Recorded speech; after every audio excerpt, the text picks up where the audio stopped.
자, 이번 시간에는 FAT 2급 기출문제 풀이를 이제 시작할 것이고요. 기출문제는 51회, 최근에 이제 시행됐던 시험 문제라는 뜻이죠. 51회에 대해서 설명을 해드리려고 합니다. 자, 그리고 여기 보시게 되면 51회라고 되어 있죠. FAT 2급 시험 시간 60분 뭐 등등 나와 있고요. 여기 해당되는 사항들 1번부터 6번까지 되어 있죠. 미리 한번 쭉 읽어보시게 되면 어차피 시험 보러 가셨을 때 감독관이 쭉 설명할 내용들이니까 여유있게 한번 미리 읽어두시라는 얘기 해드리는 거죠. 자, 문제 1번. 총 15문제 재무회계 이론 문제가 나와요. FAT 2급에는. 그러면 여기 문제에 해당되는 것들 한번 보도록 하겠습니다.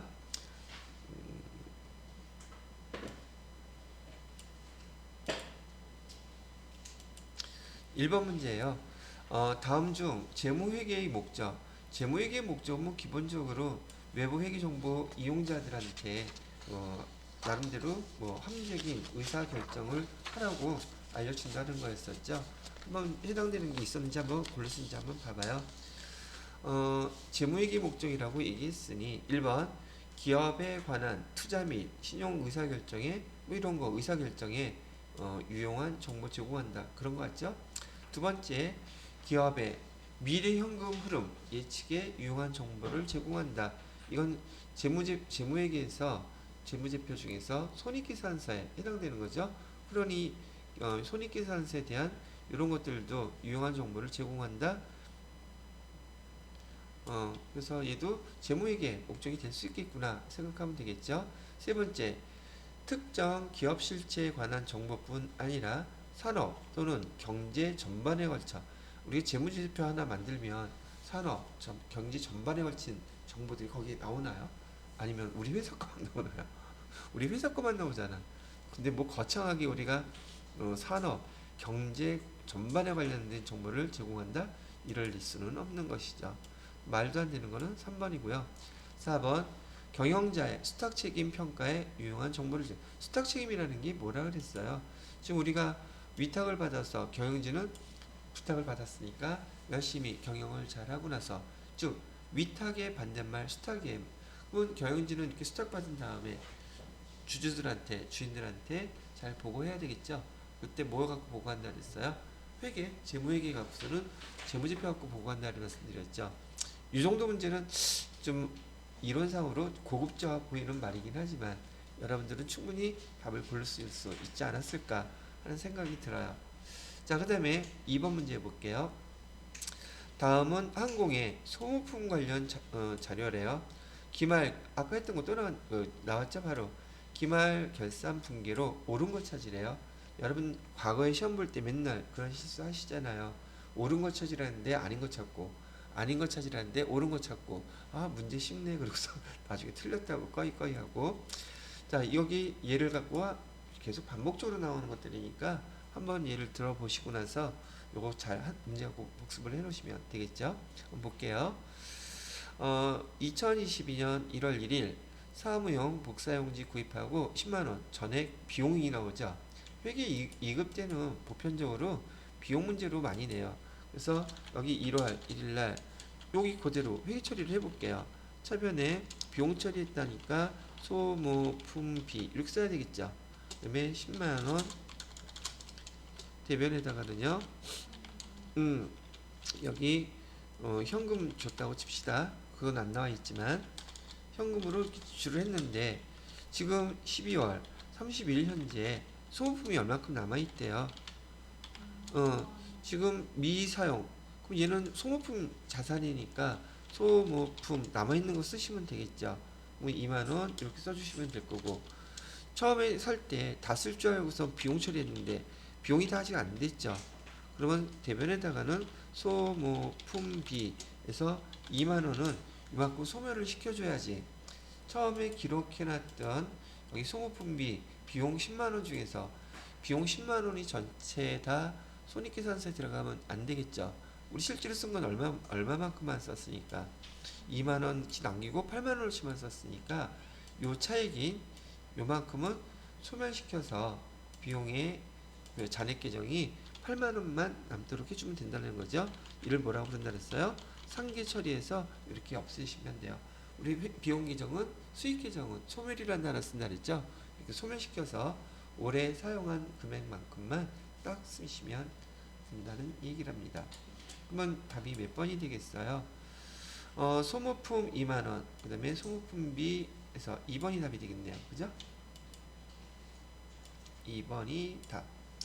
자, 그 다음에 올라가셔서 3번 문제도 볼게요. 다음 자료를 토대로 유형자산 처분이익 계산하는 거 나왔네요. 그죠? 그럼 이것도 한번 보자고요. 건물 취득원가, 이것도 하나씩 복습할 겸 써볼까요? 건물 가격이 얼마래요? 3억 원이라죠. 금액이 커서 이게 틀릴라나? 두 번째, 처분 금액은 좀 이따 쓰기로 하고, 처분 시 감가상각 누계액도 이따 쓰기로 하고, 처분 시 중개 수수료 나왔네요. 그죠?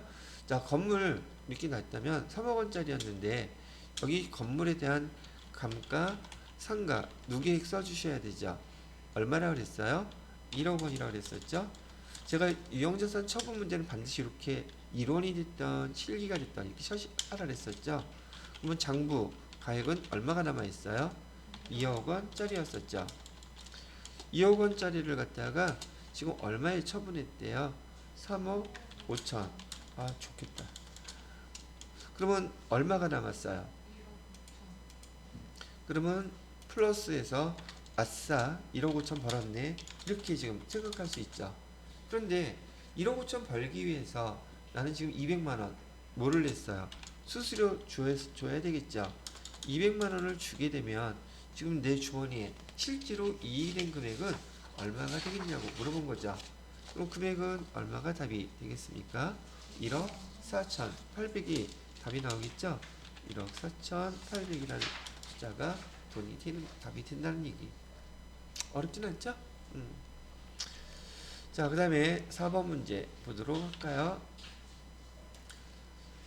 4번 문제는 다음 중 자산에 이런 거 보라는 얘기야. 자산에 해당되는 규정 과목 올바르게 고른 것은 물어봤죠. 선급비용은 뭐죠? 선급금과 비용이 합쳐진 용어. 그래서 앞에 선급금이 자산이기 때문에 가번은 자산이 되죠. 그 다음에 임대보증금. 임차보증금은 자산이겠지만 임대보증금은 건물주가 갖고 있는 거 나중에 돈 줘야 되죠. 얘는 부채예요. 세 번째, 장기대여금. 이도 비유동 자산의 투자자산에 해당되는 거죠. 자산이에요. 그 다음에 미지급 비용은요. 얘는 미지급금과 비용이 합쳐진 용어니까 부채가 되겠죠. 그럼 답은 가구 다. 그래서 2번이 답이 되겠네요. 이런 건 금방 찾으실 수 있겠죠. 자, 그 다음에 5번 문제 볼까요? 5번 문제는 지금 나오는 꼬라지를 보니까 보기에 기초상품 재고액 매출원가 어디서 많이 본 거죠? 이건 세트 문제, 매출원가 계산하는 문제예요. 근데 여기서 문제에서 질문은 기말상품 재고액을 물어봤죠. 우리는 이 공식에서는 원래 매출원가를 계산하는 거였었잖아요. 그래서 이런 문제가 나오게 되면 반드시 이렇게 구분을 해서 표시를 해놓는 것이 여러분들한테 헷갈리지 않도록 구분할 수 있는 방법이라고 얘기를 해드리는 거죠. 여기다가 상품 계정 이렇게 써주시고요. 기초상품 재고액은 100만원이 있었대요. 기초상품 재고액에다가 100만원 이렇게 입력해 주시고요. 그 다음에 단기 상품 매입액이 430만원이라 그랬죠. 근데 여기 단기 상품 매입에 430만원을 일단 써주시면 돼요. 여기에 단기 매입 430만원. 근데 제가 뭐라고 말씀드렸냐면 이 단기 매입액은 순 매입액을 써줘야 돼요. 얘기했었던 거 기억나시죠? 근데 여기 매입 애누리 현출 얼마가 있대요? 여기 15만원 이렇게 지금 있다는 얘기잖아요. 그러면 실제 단기 매입액은 얼마가 되겠어요?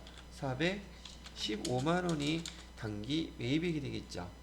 그죠? 그래서 이 금액을 써주셔야지 돼요. 415만원. 자, 그런 다음에 매출원가를 알려줬네요. 아싸리하게. 그럼 여기 매출원가는 얼마라고 되어 있냐면 305만원 이렇게 되어 있죠.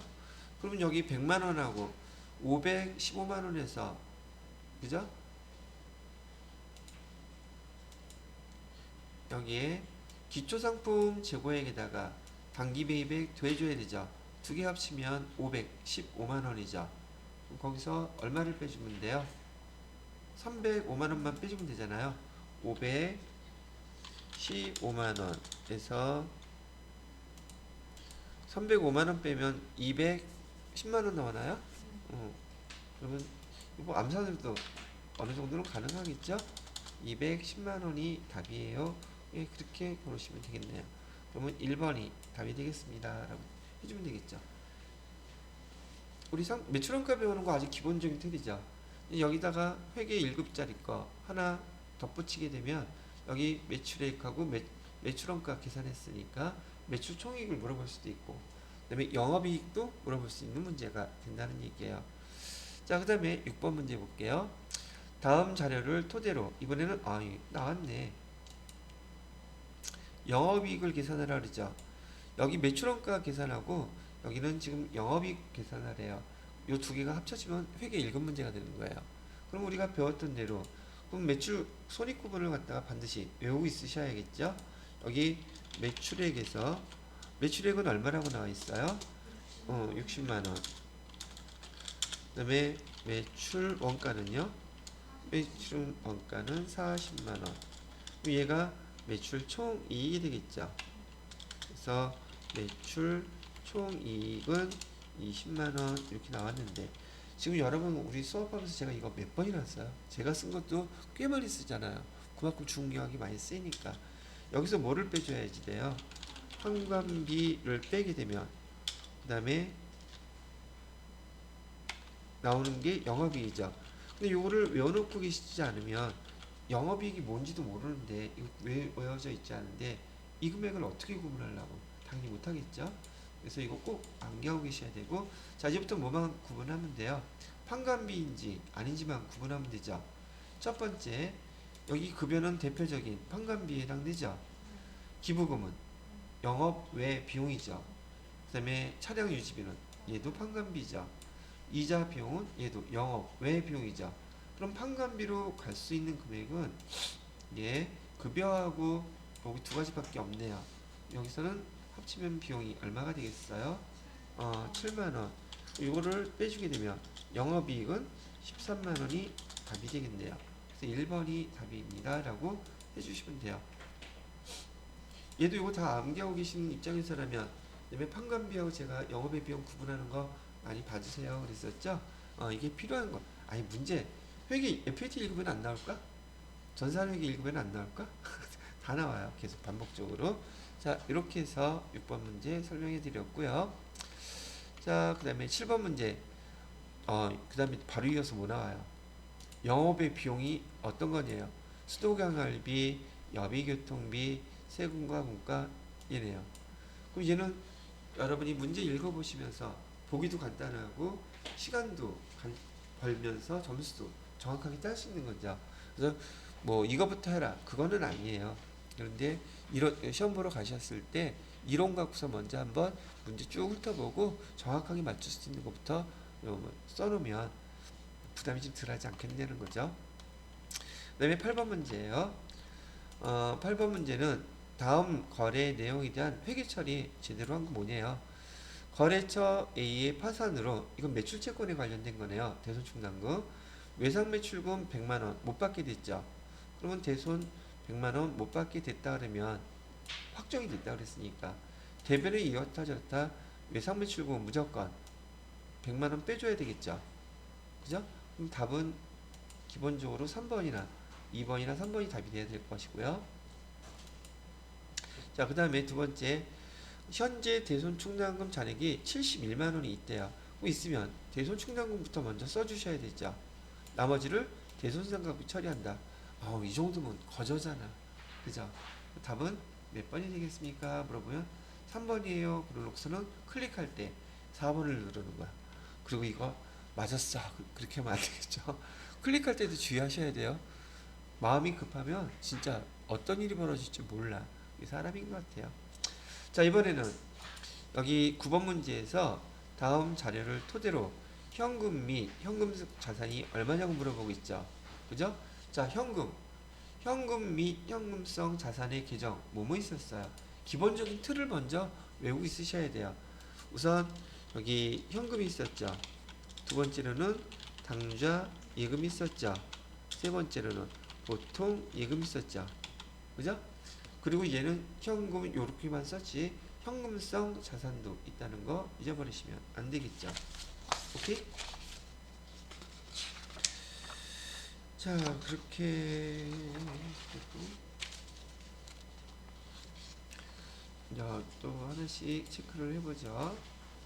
자, 당좌예금 30만원 여기에 해당되죠. 그리고 매출 채권은 현금 및 현금성 자산이 아니라 말 그대로 얘는 매출 채권이잖아요. 그죠? 당좌 자산에 하나에 속하는 거니까 들어가면 안 되겠죠? 자기합수표는 현금으로 우리 처리하기로 했었죠. 타인이 발행한 당좌수표도 처리하기로 했고, 그다음에 부도수표 얘 가져가면 돈 줘요? 안 주죠? 그 현금 및 현금성 자산이 아니겠죠. 그다음에 결산일로부터 만기가 3개월 이내인 국공채 만기 3개월 요게 홀딱 넘어가면 안 돼요. 여기까지는 다 맞았어요. 만기가 3개월 이내인 국공채라고 했는데 지난번에 설명해 드릴 때 이 결산일이 아니라 취득일이라고 했죠. 취득일 또는 가입일이에요. 그죠? 그래서 여기는 뭐가 틀렸느냐?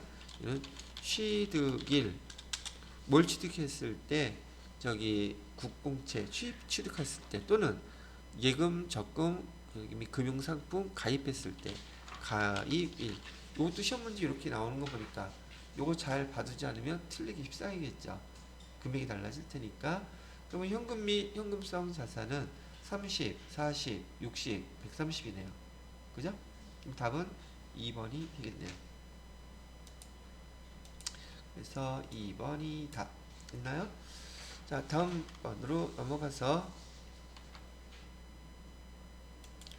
다음과 같은 회계 처리 오류 내용이 재무지표에 미치는 영향이라 그랬죠. 재무비 미치는 영향 옳은 걸 찾으라 그랬는데 지난번에 제가 거기 아까도 얘기했지만 상품 계정에서요 매출원가하고 기말 재고 자산과의 관계는 제가 이렇게 기억하라 그랬죠. 비용하고 반비례 관계인 것은 여기 자산이었었죠.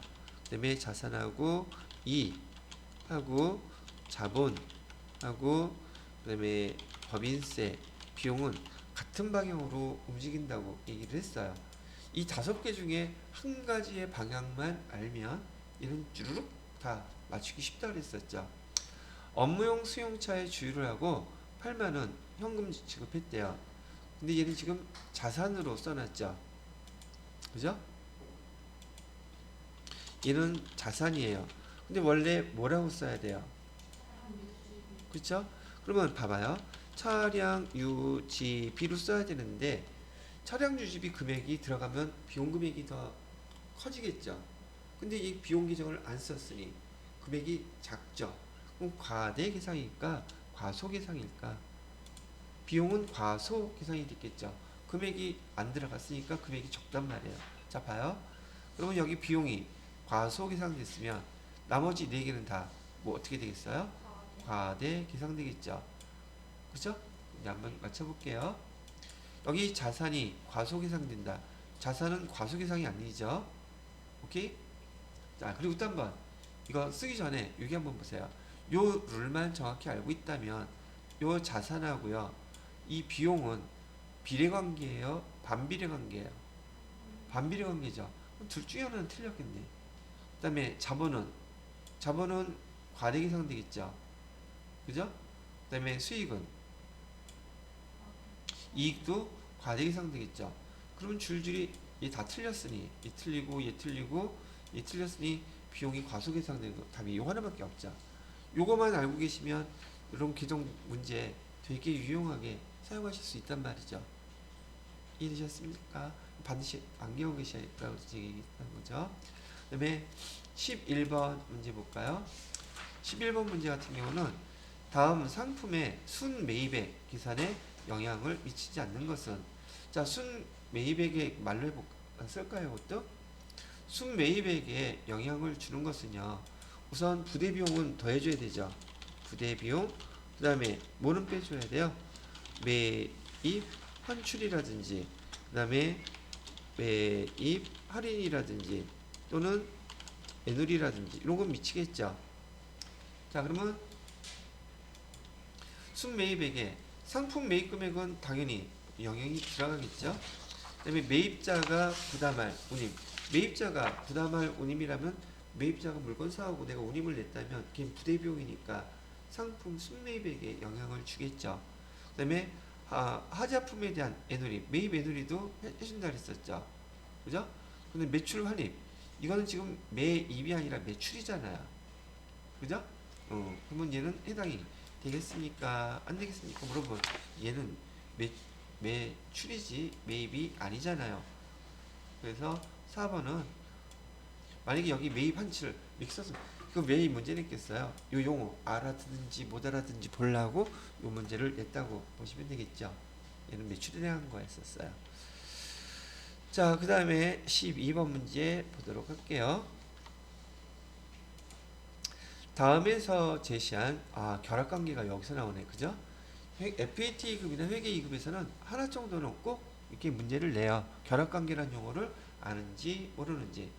차변 부채가 감소했대요. 그럼 문제를 보면서 부채가 감소한 걸 하나 찾아봐야겠죠? 정기예금 만기에 현금으로 인출하다. 부채 하나도 없죠.